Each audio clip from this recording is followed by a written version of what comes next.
मित्रों,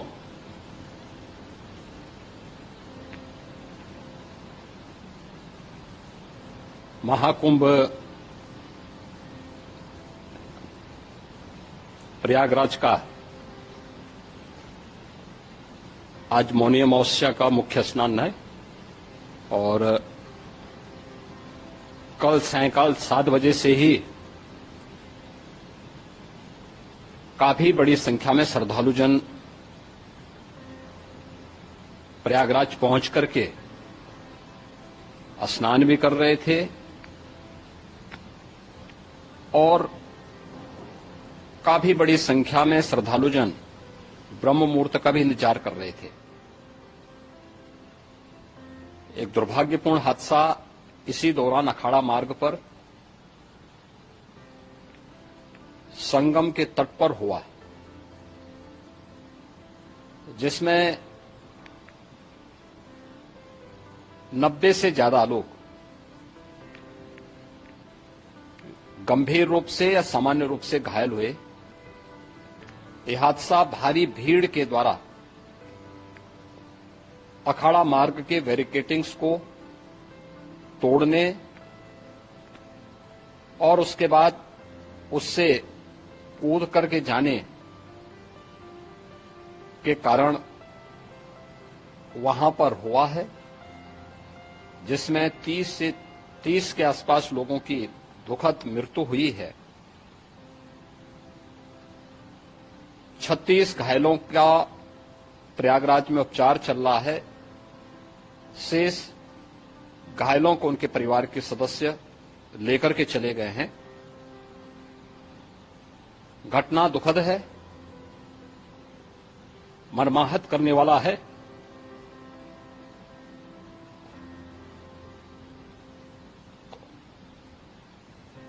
उन सभी परिजनों के प्रति हमारी पूरी संवेदना है। हम लोग रात्रि से ही लगातार प्रशासन के संपर्क में हैं। मेला प्राधिकरण, पुलिस प्रशासन, एनडीआरएफ, एसडीआरएफ,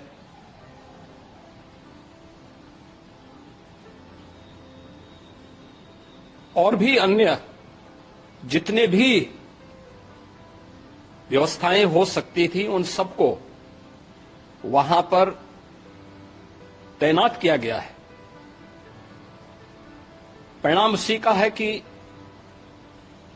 हादसे के कुछ ही देर के बाद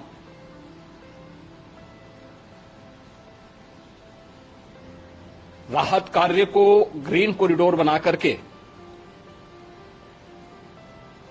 प्रशासन ने, पुलिस ने, एनडीआरएफ और एसडीआरएफ के स्वयंसेवकों ने सभी लोगों को हॉस्पिटल तक पहुंचाने का काम किया है। लेकिन दुर्भाग्य से इस दौरान ये मौतें हुई हैं।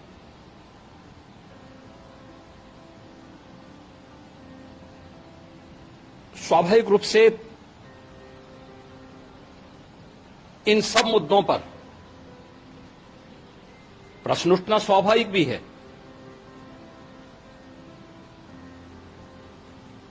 उपचार के बाद बहुत सारे लोग अपने परिवारजनों के साथ जा चुके हैं, उनके परिवार के लोग ले जा चुके हैं।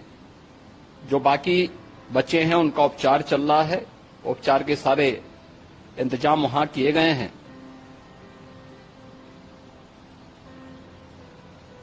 प्रेशर मौनी अमावस्या का ये मुख्य स्नान है महाकुंभ का, और बहुत ज्यादा प्रेशर प्रयागराज में होने के कारण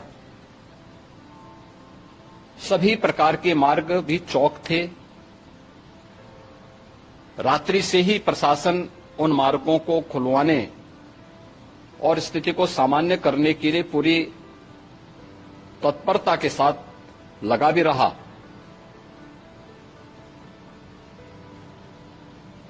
ये सभी घटनाओं के बाद, ये जो हादसा हुआ है, इस हादसा के बाद वहां पर अखाड़ों ने जो आज अमृत स्नान ब्रह्म मुहूर्त में 4 बजे से प्रारंभ होना था। मेला प्राधिकरण के अनुरोध पर उन्होंने स्थगित किया था। अपराह्न में अमृत स्नान प्रारंभ हुआ, जिसमें सभी अखाड़ों ने और अन्य जो सहयोगी संस्थाएं हैं उन लोगों ने इसमें भाग लिया। सभी पूज्य आचार्य महामंडलेश्वर भी इस अमृत स्नान में भागीदार बने। प्रयागराज में आज 8 करोड़ से अधिक लोगों का, श्रद्धालुओं का दबाव था। यद्यपि अगल बगल के जनपदों में मिर्जापुर, भदोई, प्रतापगढ़, फतेहपुर, कौशाम्बी, इन सभी जनपदों में भी होर्डिंग एरिया बना करके काफी बड़े पैमाने पर श्रद्धालुओं जनों को रोका गया था, जिन्हें अमृत स्नान संपन्न होने के बाद, जब सभी अखाड़े स्नान संपन्न कर चुके हैं, उसके बाद अब वहां से रिलीज किया गया है। इतना भारी दबाव ये पहली बार वहां पर देखने को मिला था, और जिसके बारे में हम लोगों ने पूरे इंतजाम करने के प्रयास भी किए गए थे। रेलवे स्टेशनों पर, चाहे वह झूसी हो, चाहे वह प्रयागराज सिटी हो, प्रयागराज हो, फाफामऊ हो, उन सभी पर लगातार दबाव बना रहा। रेलवे ने भी इस दौरान वहां के दबाव को ध्यान में रखते हुए मेला स्पेशल चलाई। रूटीन और मेला स्पेशल को मिलाकर के लगभग 300 से अधिक ट्रेन रेलवे के द्वारा अब तक चलाई जा चुकी हैं, और जिससे श्रद्धालु जनों को उनके गंतव्य तक पहुंचाया जा सके। उत्तर प्रदेश परिवहन निगम ने भी अपनी 8000 से अधिक बसेज श्रद्धालु जनों को उनके गंतव्य तक पहुंचाने के लिए लगाया हुआ है, और जिससे उन सबको सुरक्षित उनके घरों तक पहुंचाया जा सके। दिन भर स्मूथली, बहुत ही सुगमता के साथ पूरा स्नान इसके बाद हुआ है, जिसमें पूज्य शंकराचार्य, आचार्य महामंडलेश्वर, वरिष्ठ संतजन और सभी अखाड़ों ने इसमें पूरा सहयोग भी किया और पूरे कार्यक्रम को सकुशल संपन्न करने में अपना योगदान भी दिया है। ये सभी घटनाएं मर्माहत करने वाली भी हैं और एक सबक भी है, लेकिन हादसे के तह में भी जाने की आवश्यकता है, और इसी दिशा से सरकार ने भी तय किया है कि हम इसकी एक जुडिशियल इंक्वायरी भी करेंगे, क्योंकि कई बार रिव्यू होने के बाद स्थानीय स्तर पर हर प्रकार की सतर्कता के बाद आखिर कहां से ऐसे हादसे फिर भी होते हैं और हुए हैं। इसके लिए हम लोगों ने न्यायमूर्ति हर्ष कुमार के नेतृत्व में पूर्व डीजी श्री वीके गुप्ता और retired IAS Shri DK Singh, इन 3 सदस्यीय जुडिशियल कमीशन को भी इसके लिए गठित किया जा रहा है। इन सभी अन्य कार्यों के साथ साथ हम लोगों ने वहां की पूरी घटना पर आज पूरे दिन भर एक एक घटना को लेकर के मुख्यमंत्री का जो कंट्रोल रूम था, उस कंट्रोल रूम से भी,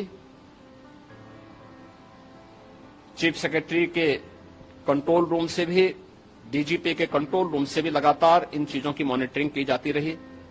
दिन भर बैठक चली है और लगातार एक एक घटना को लेकर के वहां पर प्रशासन के साथ संवाद भी रहा है, विभिन्न अखाड़ों के साथ संवाद रहा है, अन्य संतों के साथ भी दिन भर हम लोग संवाद बनाते रहे हैं। प्रातःकाल से आदरणीय प्रधानमंत्री जी का, माननीय गृह मंत्री जी का, माननीय राष्ट्रीय अध्यक्ष जी का, अन्य तमाम केंद्रीय मंत्रियों का, माननीय रेल मंत्री जी का, प्रदेश की माननीय राज्यपाल महोदया का भी समन्वय बराबर आवश्यक दिशा निर्देश भी और मार्गदर्शन भी प्राप्त होता रहा। इसको लेकर के यहां पर सरकार ने उसे नीचे मजबूती के साथ उतारने का कार्य करने का प्रयास किया। घटना अत्यंत दुखद है। मृतकों के प्रति मेरी विनम्र श्रद्धांजलि है। जितने भी मृतक के परिजन हैं, उन सभी परिवारजनों के प्रति जिन्होंने अपने परिवार के सदस्यों को खोया है, मेरी संवेदनाएं हैं। विनम्र श्रद्धांजलि उनके प्रति संवेदना मेरी है। और इस पूरी घटना की हम लोग न्यायिक जांच करवा करके इसकी तह में भी जाएंगे। इसके अलावा पुलिस के स्तर पर भी अलग से हम लोग इसकी एक अलग से भी जांच करवाएंगे कि आखिर कहां पे ऐसे हादसे किन कारणों से हुए हैं, क्योंकि पहले से इस बारे में हम लोग हमारी रणनीति थी कि इतनी बड़ी संख्या में श्रद्धालु वहां पर आएंगे। मृतक के परिजनों के प्रति हम प्रदेश सरकार की तरफ से, जिन्होंने इस हादसे में अपने परिवार के सदस्यों को खोया है, वहां पर मेला प्राधिकरण के पास वो पूरी सूची है, उन लोगों ने उसको वहां पे जारी भी किया है। मैं उन सब के प्रति अपनी संवेदना भी व्यक्त करता हूं और परिवारजनों को हम प्रदेश सरकार की तरफ से 25-25 लाख रुपए की आर्थिक सहायता की घोषणा भी कर रहे हैं।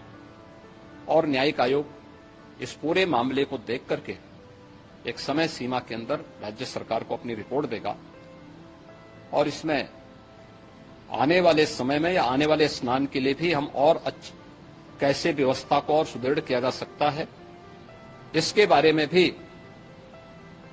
कल मुख्य सचिव और डीजीपी स्वयं एक बार प्रयागराज जाकर के उन सभी मुद्दों को देखेंगे। आवश्यकता पड़ती है तो फिर इसमें, यद्यपि आज प्रदेश सरकार के तमाम वरिष्ठ अधिकारियों को हम लोगों ने अलग अलग स्थानों पर वहां लगाया गया था और वे सभी पूरी तत्परता के साथ, प्रमुख सचिव नगर विकास वहीं थे, पीडब्ल्यूडी के प्रमुख सचिव भी वहीं पे थे, पावर कारपोरेशन के चेयरमैन भी वहीं पे मौजूद थे, जिन एक एक मुद्दों पर वहां पर वे लोग लगातार निगाह रखे हुए थे। लेकिन दुर्भाग्यपूर्ण घटना और ये मर्माहत करने वाली घटना है।